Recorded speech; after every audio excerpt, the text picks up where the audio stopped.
Hey guys, it's me. It was great to see you on our Zoom call today and to see some of your talents. And I did show you that this is a book that I would be reading to you today for our Transcontinental Railroad information. So it's a kind of a long book, which you would expect because it took many, many years to complete the Transcontinental Railroad. So you can't have a quick, short little book about it. But for the purposes of this call, I'm not going to read the entire thing. I'm going to kind of skip and read parts of it, but that should give you a good idea about how the railroad changed the United States and some surprising and true facts. It took 6 years to complete the Transcontinental Railroad. Remember this morning on our call, I told you that trans means across and continent, of course, so across our country, a railroad was made. And we're gonna find out how that happened. Okay, here we go. This is written, by the way, by John Peritano. Rise of the Rails.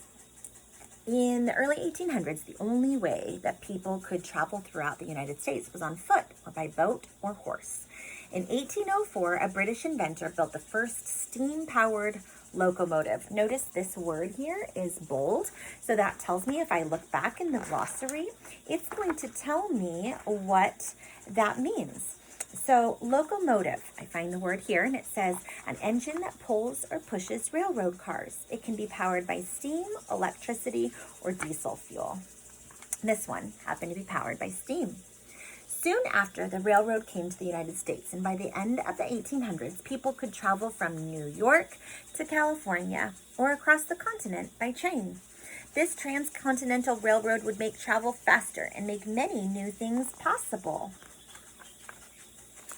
Horses against train.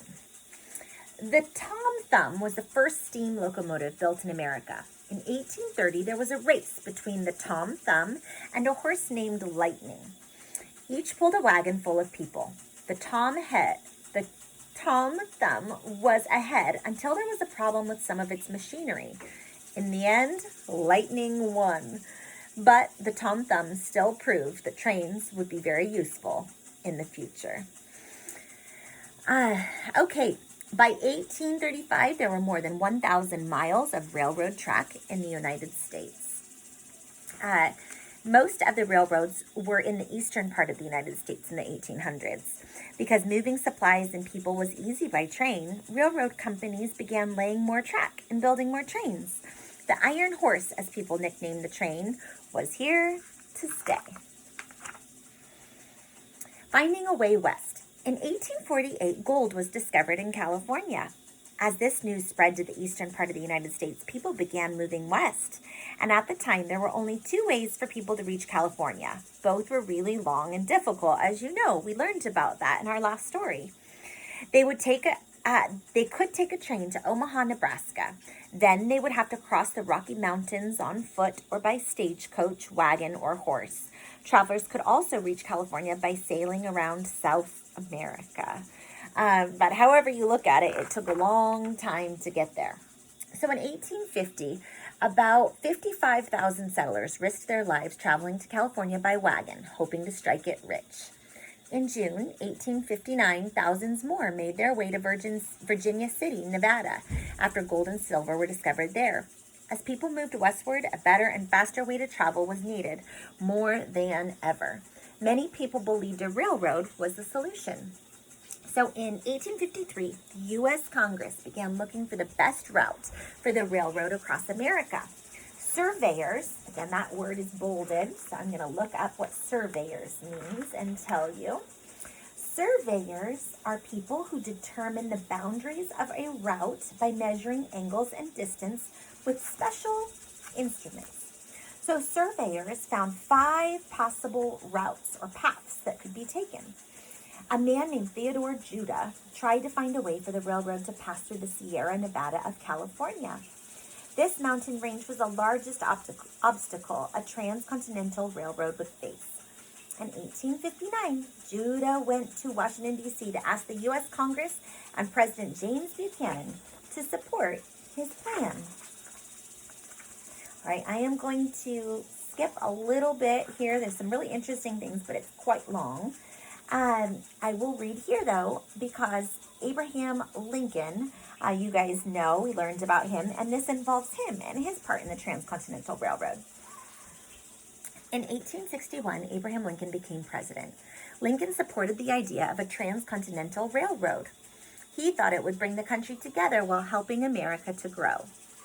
But he did not want slavery to spread to the western states and territories. Several southern states that disagreed with the president over slavery seceded or left the United States. They formed their own country, the Confederate States of America, soon after the Civil War began. Full steam ahead. The war did not stop plans for the Transcontinental Railroad. On July 1st, 1862, just over a year after the war began, President Lincoln signed the Pacific Railroad Act. Under this law, the government would help 2 companies build a railroad across the continent. The Central Pacific Railroad would build east from Sacramento, California. The Union Pacific Railroad would lay track west from Omaha, Nebraska. They would eventually meet in the state of Utah. See that on the map. You can see that path of the Transcontinental Railroad. Okay. The Civil War divided the nation, but the Transcontinental Railroad would unite the country. During the Civil War, there were more than 30,000 miles of railroad track in the United States. Trains were the fastest way to move armies and supplies. Sometimes Army commanders used locomotives to send battle plans to their armies on the battlefield. All of this helped people understand how important trains would be to our country.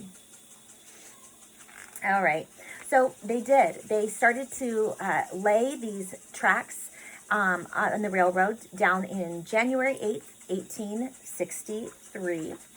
And you had to take some land from the Indians in order to be able to do that. And there was some fighting that took place, as you can imagine.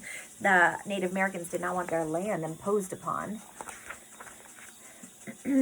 All right, so we are going to kind of skip ahead. As I said, there's so many good photographs and information on this book, but it's quite long. So I'm going to skip ahead to tunneling through the mountains. Central Pacific workers had to dig 15 tunnels through the mountains. To do this, they dug small holes in the rock. Workers filled the holes with blasting powder or dynamite and then lit a fuse. The explosion blew the rocks to bits, which were then removed. Before workers started using dynamite, they carved out only 8 inches of rock a day. Many workers died blasting through the mountains. So think about, like, this is about 6 inches, so this is probably about 8 inches. That is all they could do on their own, digging it out with tools, until they used explosions or dynamite to open up larger sections. All right, so again, here are some pictures of the trains and the towns that it went through, like Cheyenne, Wyoming. End of the line. In the spring of 1868, railroad workers got some extra help. Swarms of grasshoppers had destroyed the crops of Utah farmers that year. Most of those farmers were members of the Mormon Church. With no other way to make money, thousands of them went to work for the Union Pacific. However, most workers never received the money owed to them. The company's Thomas Durant kept the money for himself and the railroad's stockholders. Fair? Not fair. Definitely not fair. All right, well, they made it through Wyoming and into Utah. And then after that, Central Pacific workers were able to pick up the pace and cross through Nevada and into Utah. And as the end of their construction neared, workers were in such a rush that they left many parts of the railroad unfinished or poorly built. The building at the Transcontinental Railroad was a huge project that involved many people, both on and off the tracks. Check this out. Look at that. And you see how they had to build it like bridges in order to cross sections that were not safe otherwise. The railroad was completed actually 7 years ahead of schedule. A telegraph announced the end of the project to the nation, and with that, news quickly spread across the country. The message simply said, "Done." Newspapers called the event a wedding of the rails, and the railroad had successfully united the nation. So this shows you the timeline of events, when it started, some of the progress made. And today, this former railroad tunnel is used by bicyclists and hikers. Hundreds of miles of the original transcontinental rails still exist. Each year, millions of people still travel the country by train. Railroads continue to transport goods such as coal, grain, and automobiles across the nation. And along the routes that are no longer used, tracks have been removed to make way for hiking and biking trails. And so this here goes through some of the statistics or the interesting facts of this time. The total length of the railroad, guys, is 1,776 miles. The number of men that it took to build this railroad from between the years of 1863 and 1869, you guys won't believe this, 20,000 workers it took.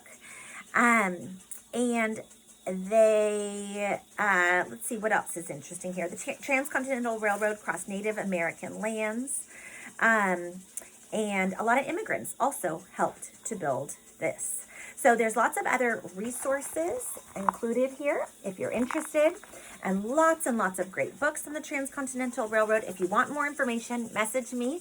But I hope you learned something new about the Transcontinental Railroad that united our country from East Coast to West Coast. All right, you guys, I'll see you later.